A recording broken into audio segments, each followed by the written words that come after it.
thank you for the invitation and to tell you about Navajo coat taco. And during the World War II, which I didn't know when I joined the Marine, I didn't know they have a Navajo coat taco training. Every coat taco has to go through after the boot camp. I signed up to be area gunner when I joined the Marine in Gallup, New Mexico. It's a town there. And the Marine didn't tell me, the recruiter. So I went an exam and qualified to go to hell. And they sent me to training in 1943 in San Diego, September. I went through the boot camp. Some things I didn't know, like to swim. Where I live off reservation, south east of New Mexico, only about a mile east of Arizona line. So I was off reservation. Arizona was the reservation. So I didn't know that they were coat taco. They didn't tell me. A process, exam, all kinds of written tests, and then I had my physical in Santa Fe. It took all day. There were lots and lots of young men walked through the tests. It took all day. And then after they finished, they went home southwest of Gallup, New Mexico, about 42 miles or so. So I'm from New Mexico, but I walked to I-40. At that time, it was 66. And catch a bus to Gallup for 25 cents on a Greyhound. So I went and processed my paper. My mother has to get permission since I was 17. She signed the permission for me to be a Marine, join a Marine. What made me do it is that during the summer of 1943, summer when I was out of boarding school at Fort Defiance, during the summer our family would seek employment anywhere around New Mexico or Arizona. In 1942, I was able to work in the force. I used X, those sawed-down pine. We were to chop up in piece and put it in a little stack. And during the winter, I guess they burned them. So anyway, I worked for about 2 months and I made $11. It's pretty low, I guess, but There's no other job except to chop up a pine that are sawed down. So we chopped up in little pile. After during the winter, they burned that. So I did that. So the next year, we went to Flagstaff. There were a lot of employment there. There's ordnance stepper. And there was, I tried to work, but this guy, the head of employment, told me I'm too young. He didn't want to hire me. So I just got teed off and said, I want to show you. I'm going to join the Marine. Sure did.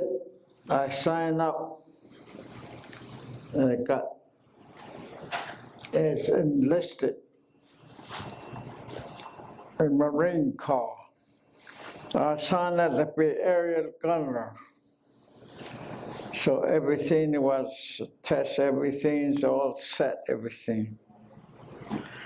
Went to boot camp in September 1943. I went through boot camp. Some things I didn't know to swim because we don't have no water where I live. So they threw me the deep side. They pulled me out. I couldn't swim. But it only 3 days to learn how to swim. And able to swim. So it wasn't hard at all.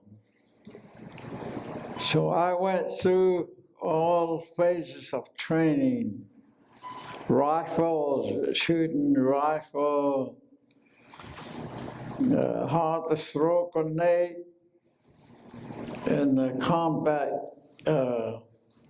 type of situation where they train you to throw hand grenade and things like that.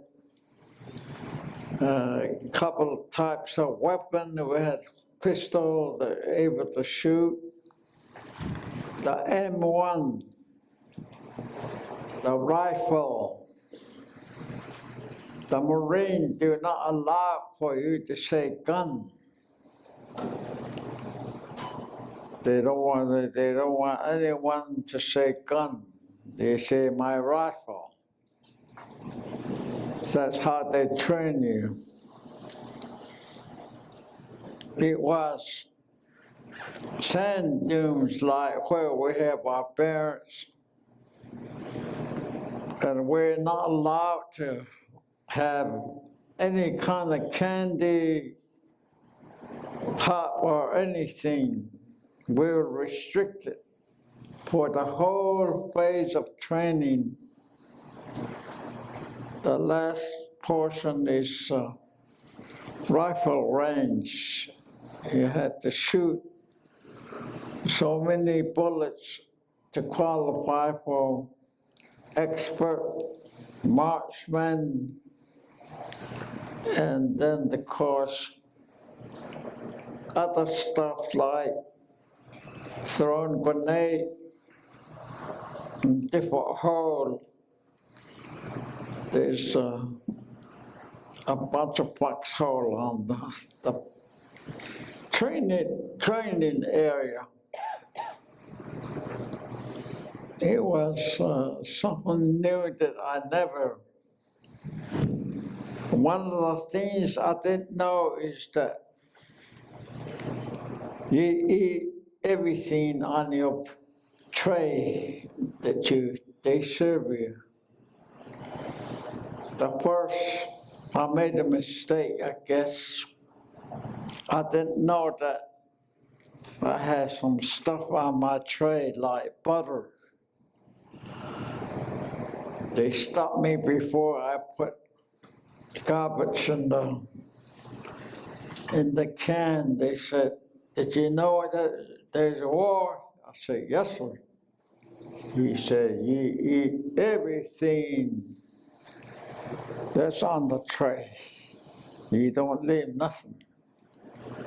You eat everything." So I learned the first shot I got. I got caught. But anyway, I went through training with most of the platoon were from back east. Most of them, they have a long name, like Navajos, you know. It's hard to pronounce sometimes.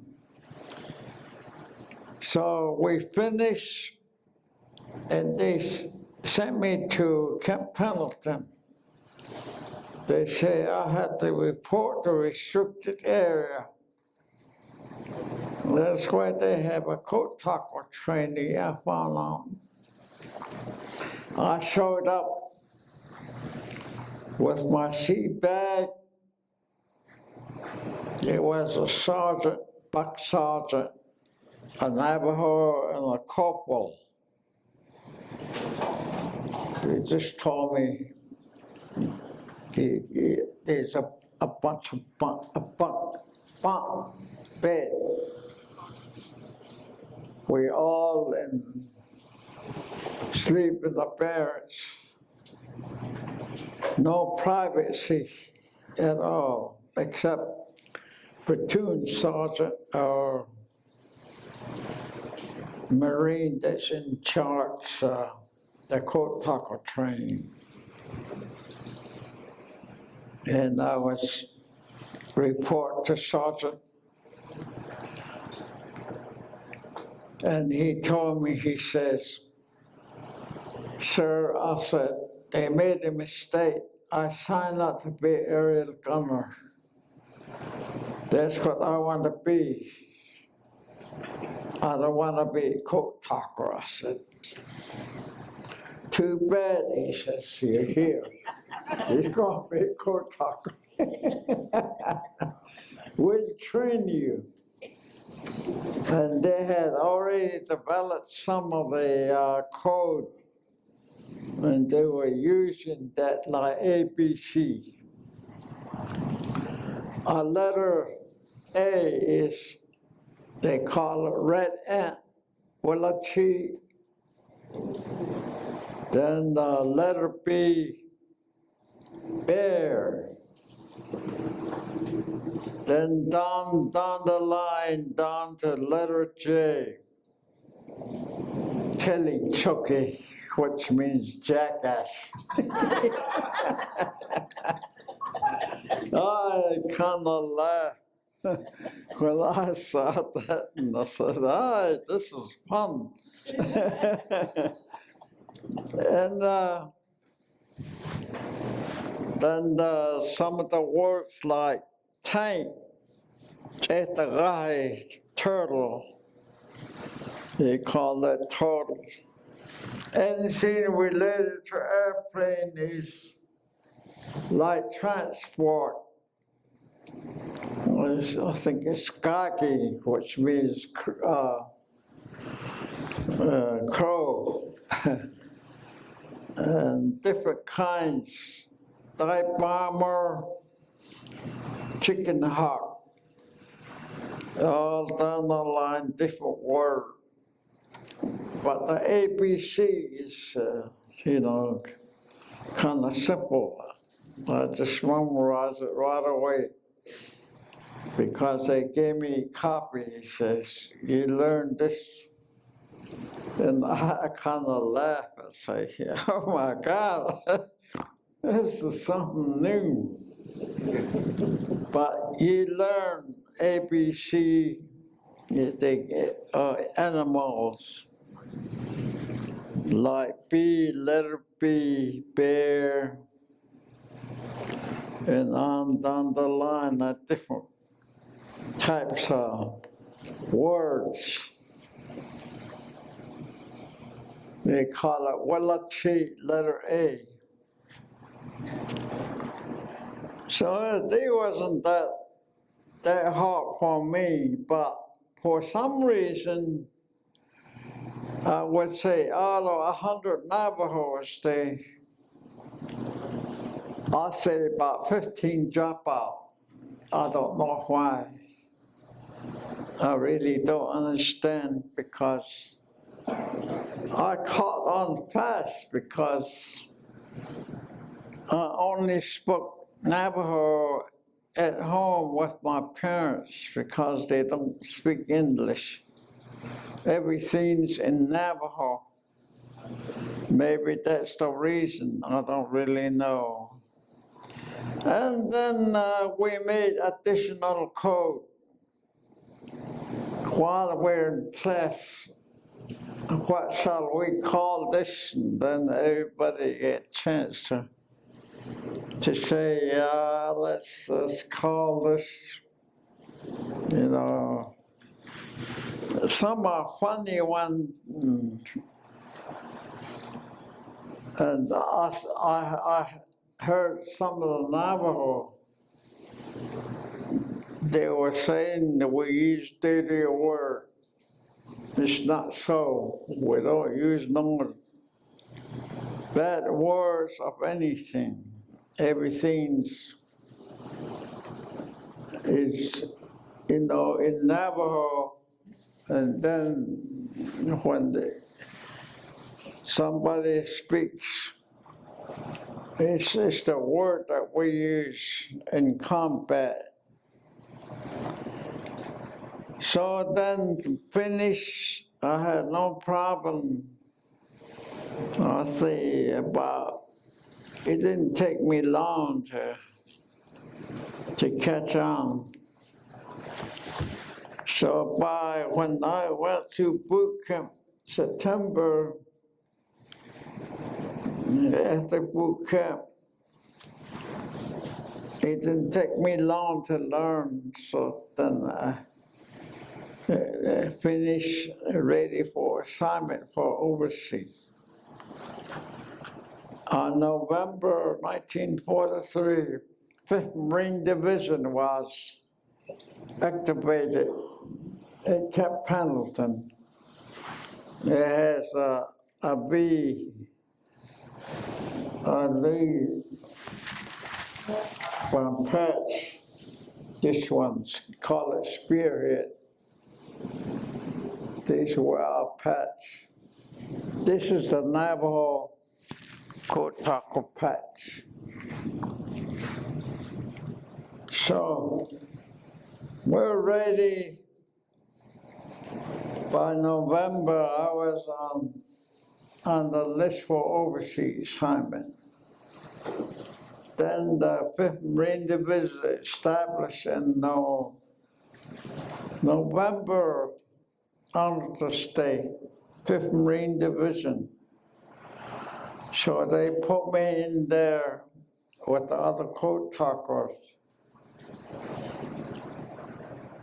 under Major Connor, was commanding officer for Signal Company. When he assigned to him, he said, "You're going to be the best Navajo code talker in the United States Marine Corps." And he met it. Then one day after training in 1944, we all prepared 5th Marine Division to go overseas, and we left San Diego, and nobody knew. We don't tell nobody. They say there's spies all over. They just get you to the pier and they get on a ship out. You get there. We got there in August 44 in Big Island of Hawaii. We were stationed on top of the Big Island. It's like New Mexico. It's all Yeah, I guess it's some ranch. Used to be, but they put in training area. There's no water up there. Only around the coast where they have all the advertising, dancing, the native people, and there's village up there on top. It's a big island. So we Camp Tarara, he called. The first group there established a camp is 2nd Marine Division before us, and then we landed there and we trained there. There's a lot of swimming though we're able to do when we around the coast west of Camp Carrara. And we train, go on the hill and send messages in Navajo. So we're all prepared for any battle. Then one day, December, they told us, pack up, ship out to Pacific. They didn't tell us where we were going. But we sailed. Then we stopped at Saipan, Guam and Saipan. We had a little landing, training, and they were still fighting. Some of the Marines are still fighting there. They still had Japanese hiding in the caves. And also there were suicide.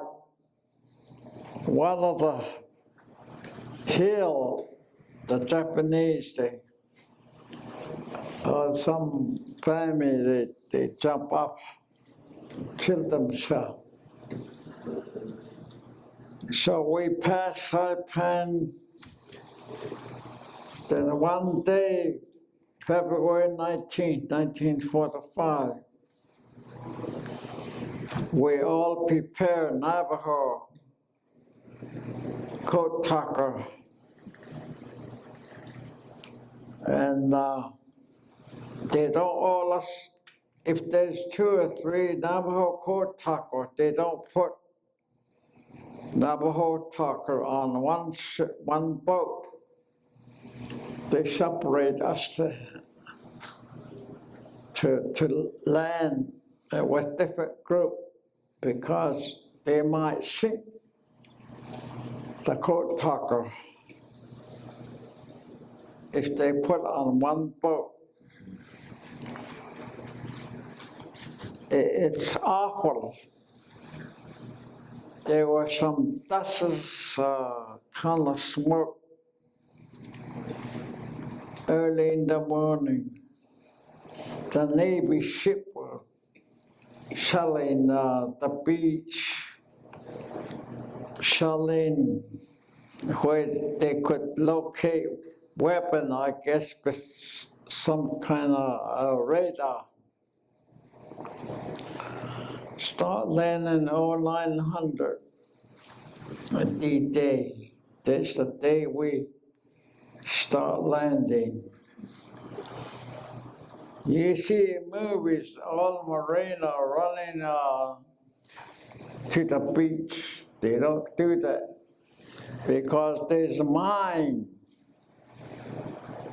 planted around the beach where you could step on it and blow you up. It was it's a bad stuff. So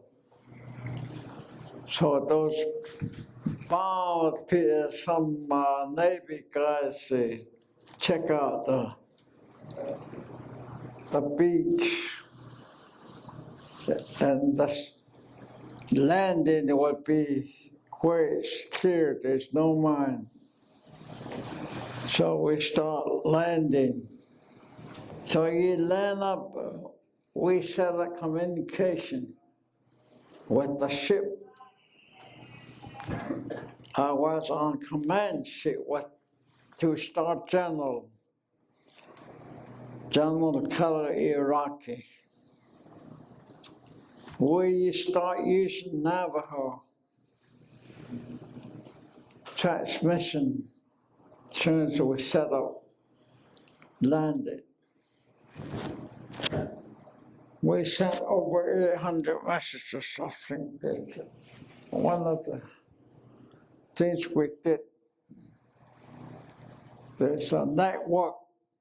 There were Sergeant Manolito, Merrill Sandoval, Freeland Nash, Thomas H. Begay, Wilson H. Price with the headquarters. There are other Navajos and other units like 26th Marine, 27th, 28th Marine. And the beach, the green beach was Surbachi. We had Navajo and Arahays, they landed there, they almost straight up. In the middle, it goes over low. Then on Red Beach 2 by the airport. So we landed, messages coming in. Then I was told to go with there was a runner came from 27th Marine. Paul Killichini was killed. And one of my buddy was killed on Red Beach 2. And Jimmy Gleason was wounded. So they sent me over there. The runner came and walked me over there after. He said, the motor is the worst thing. The one that they shoot up comes down. You don't know where to land.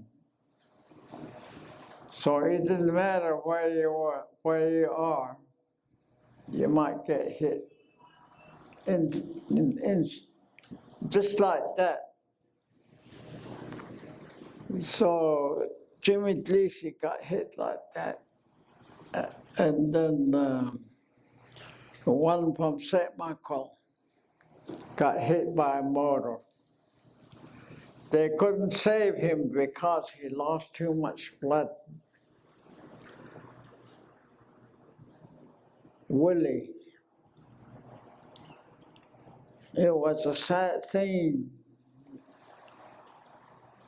And Paul was killed. Jimmy Gleason from Shipwreck was wounded. But there was one, Melton Gishel and I, he was assigned to 27th headquarters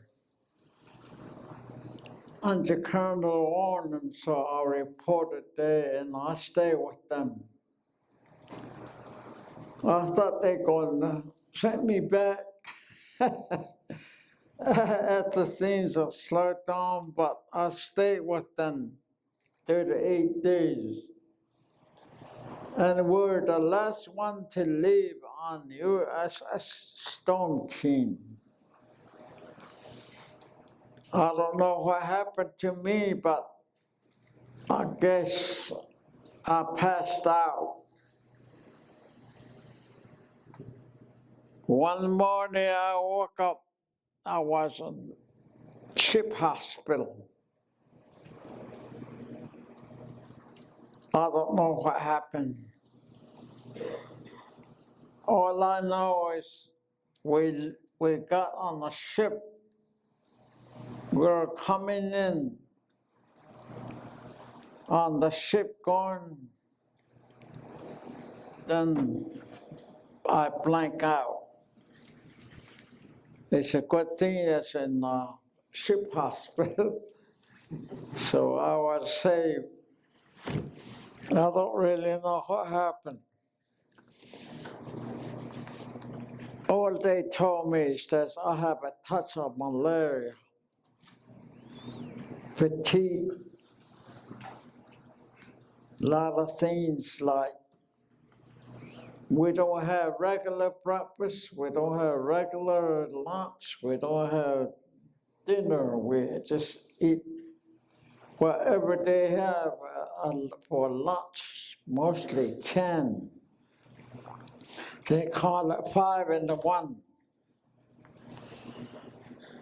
That's the food we had. At first we had K.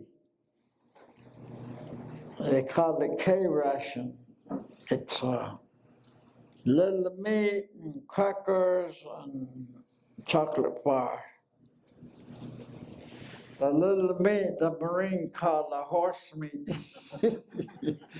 It's kind of funny, yeah. We call it crap. Otherwise, to save, dig a good foxhole. Even then, people get hit. It doesn't matter where you are. The mortar comes down sometimes unexpected. But you always use a foxhole, the first shot, with your radio. As a radio operator, I went to Fort Defiance Sporting School and I joined the Boy Scout. I learned Morse code.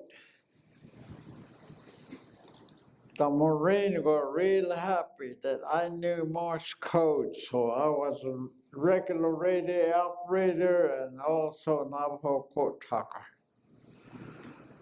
They use Morse code. They go da da da da da da da da da. You know all that stuff. So it helped me with the. Of course, you always in the radio in the foxhole with angular person, regular radio operator, plus a small SER 300, which is Navajo. And the record shows that we have, I believe it was 800 messages without a mistake. It's got our commanding officer, Major Connor, said. So that's war, how they use us as a code talker. Being in the foxhole and all that, you get used to. You get used to sitting up, sleeping. Sometimes you move a different location. You didn't expect anything, but there's always a Japanese hiding in the, somehow they come up from the ground all of a sudden. Like one day, they put us, we dug a foxhole.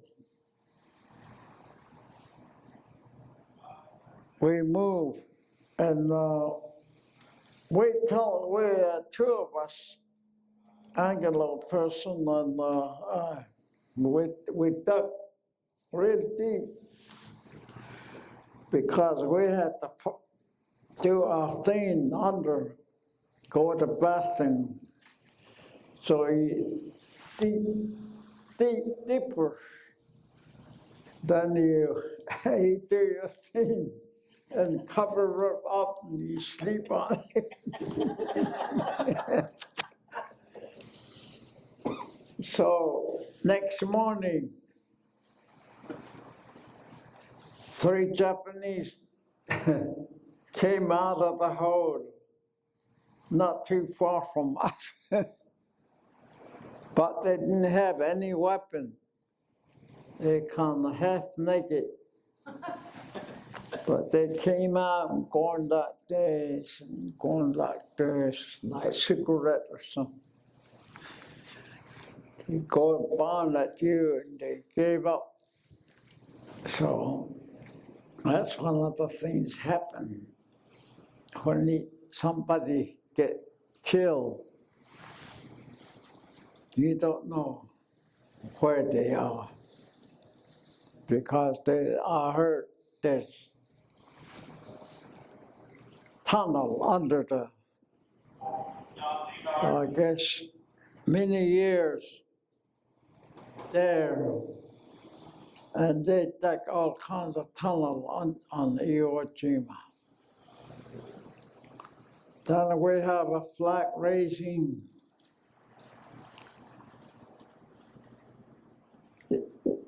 10 o'clock, 5 Marines raised the flag. Then at 12 o'clock, a bigger flag was raised. I was so proud because I was able to see kind of down little Sirbachi. We're up here looking down the red, white, and blue. We thought that was it. Here we stayed about 20 more days. I spent 38 days on Hero. A different unit. My unit left on the 16th of February, I think. The signal company back on the ship. Just a few communication staff stayed, like radio operator, wireman. The others, we had to stay. I used a carbine, 15 round bullets and light machine gun. So I was okay equipped with weapon. But you don't know where the Japanese will come out unexpected. As how some people get killed. After we left, we came back to Pearl Harbor. We stopped there because the colonel, the staff, they have a meeting with the general, briefing. And after that, we go back to Big Island.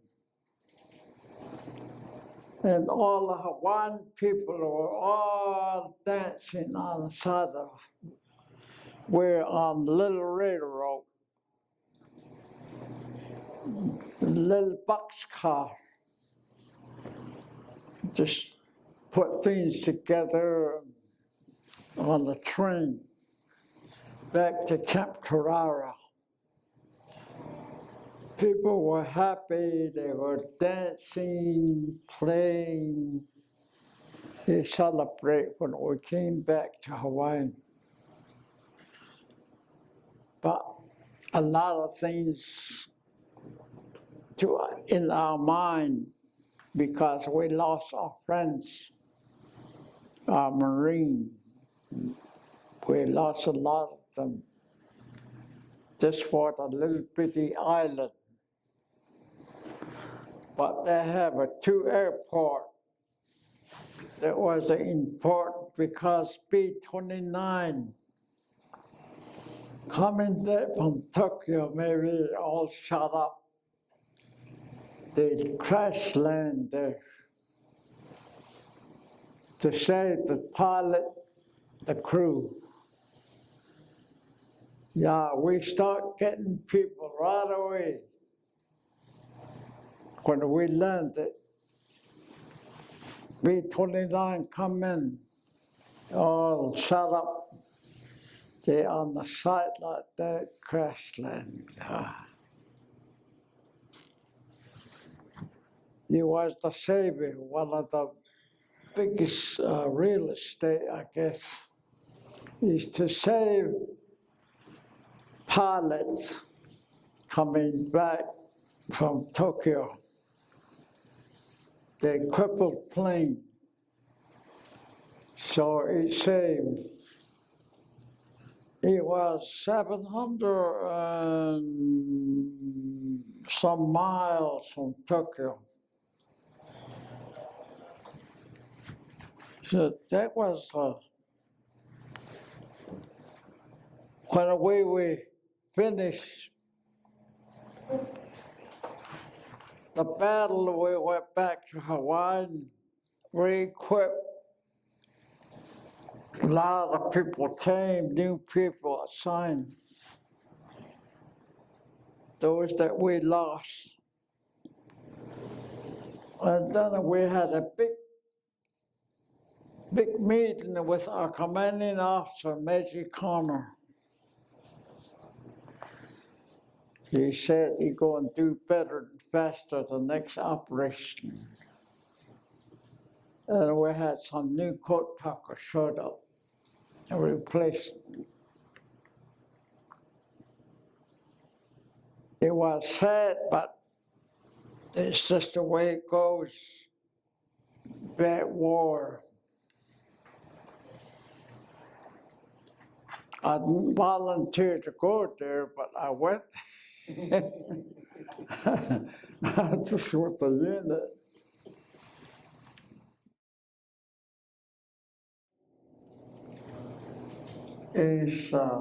This is what the sun, they call it Father Sun. The corn And pollen. they call it Mother Earth. Corn pollen. This, Mother Earth, corn pollen. yeah. You're red. This is medallion. So that's why we read the Father Sun. There's to the origin of Navajo. These are our bogart. When we used to use arrow like it, we had to have a bogart.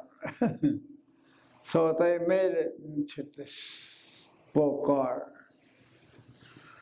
So a man or a boy, whoever wants to wear it is entitled to wear bogart as a man, a boy. And over here, a patch is to do with old story. The story of Navajo origin.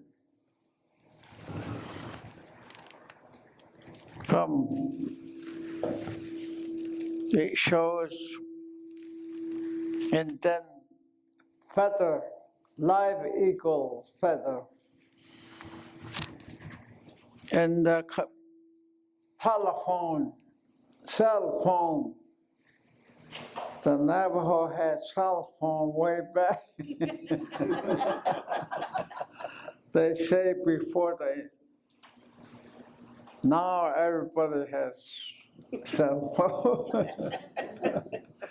But the Navajo had the first cell phone, communicate with Father, Son, and Mother Earth. Oh. So we had communication. At one time, there were a monster on Earth that killing people, eating people. So the Father, Son he had apparatus to kill the enemies. So the two sons went to the father, the son, get permission from the weapon, what kind of weapon they can use to destroy the monster. And so that's what it shows here. Yeah. This one, of course, Oh, Otto, Korean War. The audience would like to know that your experience in Korea. How Yeah. cold was it? yeah. So I got out, discharged, and I tell you, I went back to high school.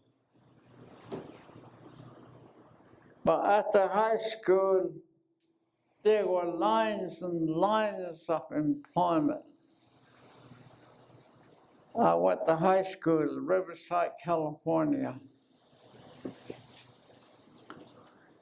And there were lines of veterans packed. Can't get work. Reservation was the worst. No job, no nothing.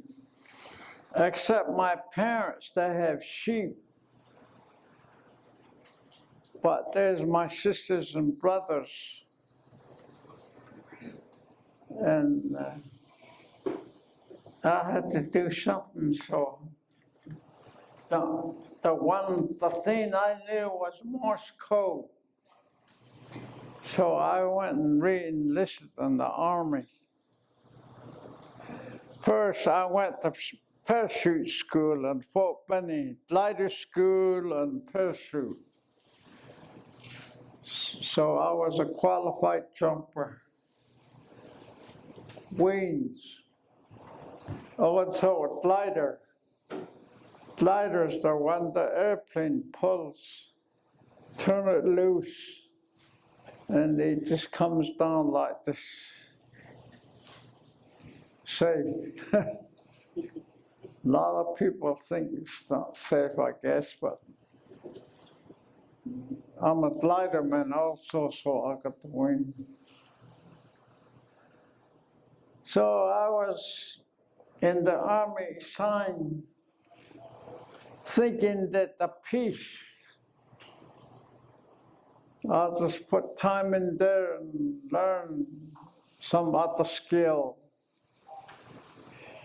When the Korean, to finish 3 years. But the Don War came. The first shot they shipped me over because they needed radiomen. CW. That's the kind of radioman. Because of terrain in Korea, we had to use Morse code. The voice, there's too many hills, mountains, you don't hear if you're behind a mountain with some radio. No cell phone, nothing except da da da da da. That's what we use. We landed at Incheon. I was attached to the Marine. Landed with the Marine board observer. I follow a captain. He reports to General. Said exactly where we are. I was a radioman. 2 other guys. Landed at Incheon. The North Korea had 2 little tanks. Their body was hanging out, burning. I smelled that thing about 3 months. It's an awful smell, body burning. So we landed at Incheon, September, and move on. They kept going, Wonsan, North Korea. We kept going, end up in Chosin Reservoir where there's snow, a lot of Marine soldier airmen are forced to death. The arm out just like this, you can't pull them, you break them off like a piece of wood. It was awful. We're lucky because I was a radio operator for Ford Observer, so we had to pull out of there. Lucky to leave. Boy, I tell you, that place it's just cold, cold. And there's a lot of Chinese yelling coming to fight. It's awful war. I thought it was evil was the worst, but that was the worst of the worst. So I've been there, chosen vegetable. I frostbite. That today it hangs on me. So I can't be outside or whatever. Today my feet gets cold. Like right now my feet is cold. Anyway, it get warm up. Yeah, so that's the kind of war that I've been. So I had 6 battle stars on my ribbon. Korea in the World War II is 1, Korea is 5, so combat. I'm in decoration on over 150% disabled. My eyes, my feet, my body, the whole thing.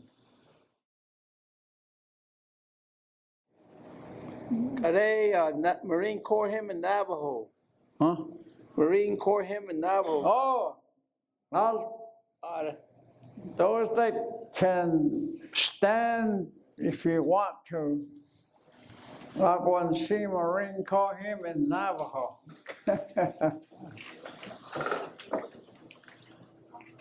Okay. No ka ana da ila da to kon da ti ka o da ti do ta ka ke a to kon da ti pa da da da ni ne kai la ebeni he da o zen he ole the United States Marine. Kojo del teto anakopi ketitling. Ni ketitling ate ye ni she aten. Thank you. I know you can do anything with the language.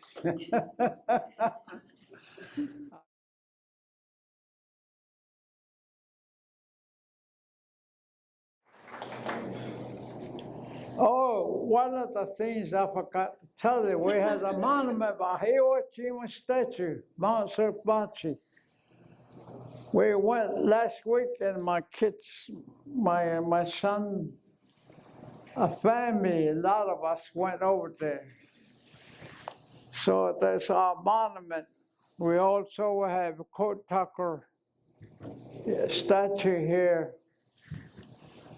And I want to thank you for respect. I really want to thank you all for coming to the story of a lot of us, I guess, don't know or know, been to any kind of session. When Fifth Marine Division was able to get together, we have a reunion here many times. We had some of our friends that used to live here. They work here and they live here. So they used to have to get together like around town to have reunion. There's still some over around Texas, the reunion. So I thought I'd let you know. Thank you.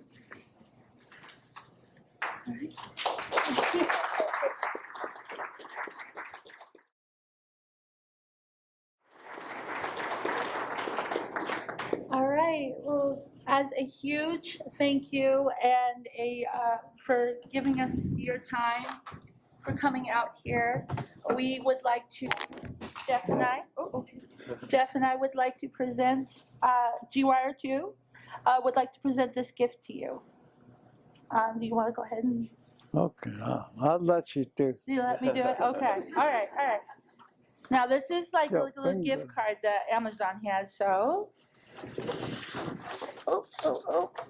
We would like to gift you $10,000 from Amazon. A what? Yes.